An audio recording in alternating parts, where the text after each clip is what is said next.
Well, thank you so much, Monet, for taking a few moments to chat with me today.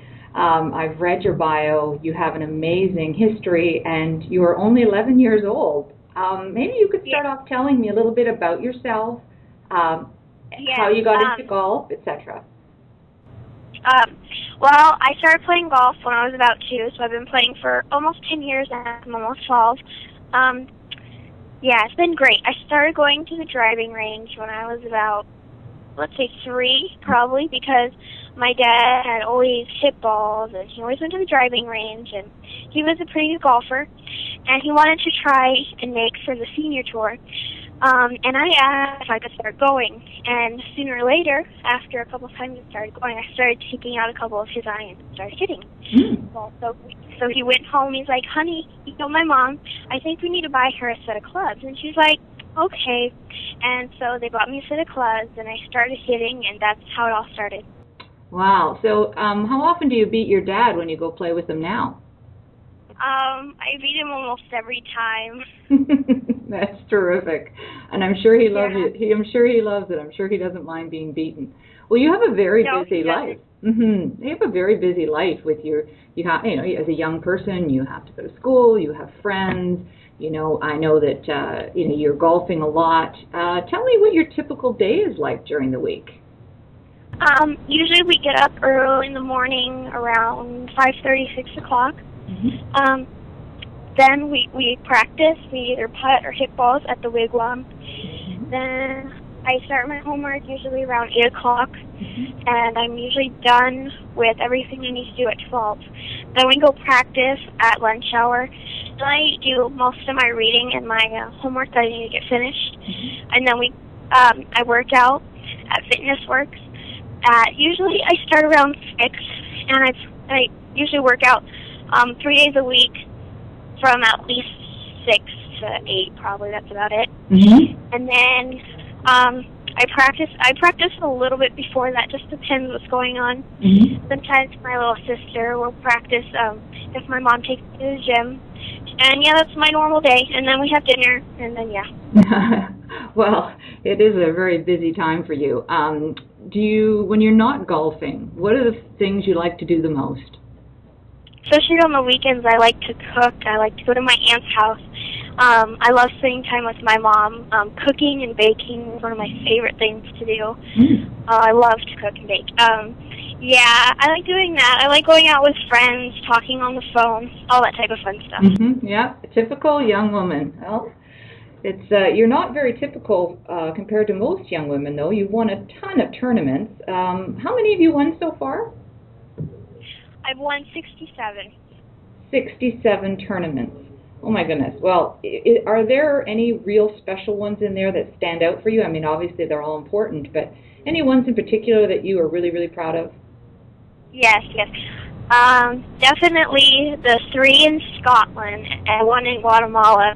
I was 5 down with 1 round the last day to go, and on the last couple holes I made up, and on the last hole it was all even, and it was a close match, and we both at the end whoever made the putt would win, and I made mine, and he 3-putted, so I won by 2. My goodness, that must have been exciting. Oh wow! Well, it was so exciting. Jonathan, it was just amazing. So I understand you have dual citizenship with Guatemala and the United States. So that's pretty cool. Do you ever think about competing in the Olympics for either country when golf becomes an Olympic sport? Yes, we thought about going to the Olympics. We just have to take whatever comes to us, and if I can play in the Olympics, that would just be amazing and great. It would be. I'm sure you do really well too. Well, I understand that in 2009 you played with Lorena Ochoa at the LPGA Phoenix Pro-Am, and you won as a team. That must have been amazingly exciting for you. That was so much fun. And most of the boys that were on our team too, I've known them since I was teeny tiny. But it was a lot of fun. Lorena is one of the nicest players I have ever met. She is so kind, and she's definitely a role model for me. And we had so much fun, and we made almost every putt we looked at. So that's what really helped us. Yeah, well, I read that you won and you had 8 one-putt birdies. So is the putter your favorite club in your bag? Definitely the putter. It's always been a strength. I try to get that from my dad because he goes in the trees all day. He won't go on the fairway at all, and then he makes a one putt for either a birdie or a par. Yeah, definitely putting. Yeah, that's great. I mean, that's where you make the dough, as they say. So what about your driver? Your dad's in the trees. You're probably straight down the middle of the fairway. How far do you drive that ball? My average is about 225, and I'm starting to get close to 230. And I just got the G15 driver. So, yeah, I'm hitting it a lot farther. Wow, that's amazing. Well, the next thing I can see that's on your schedule coming up is you are entered in the Arizona Women's Open, which is exciting because the players list looks really impressive. Lots of Duramed Futures Tour women on that. How many of those ladies have you played with or against before in competition, or is this going to be all new for you? I haven't played with a lot of them in competition, but I've played with Blair O'Neill. I've met Kimberly Kim because she used to be out at the Wigwam. And I played with Jessie. She's one of the players in that. We're really good friends. So I've actually played with quite a couple, but not necessarily in competition. Okay. Well, you know, a lot of them are Big Break contestants. Do you watch that show? Do you watch the Big Break at all? Yeah, that's one of my favorite shows to watch, especially when it's on. I think it's really cool. It's a couple of my favorites, and there's a couple of my favorites are actually on there. Yes, well, there's going to be a few at the Arizona Women's Open as well, so you'll be in good company there. Do you ever think that someday you'd love to be a contestant on the Big Break? I hope. I mean, maybe I don't have to. Yeah. It just depends, but I would love to. I mean, it looks like so much fun just being on there and the places that they go. So, yeah, it might be one of my choices. Yeah, well, you're right. You probably won't need a big break, given the way you've been playing. And if you can keep this track record going, you'll get to the LPGA faster than anybody. Let's talk a little bit about the charity work you're involved in. So not only do you have all this golf and you have to go to school and all that, but I know that you're doing some work with charities. Tell me about that.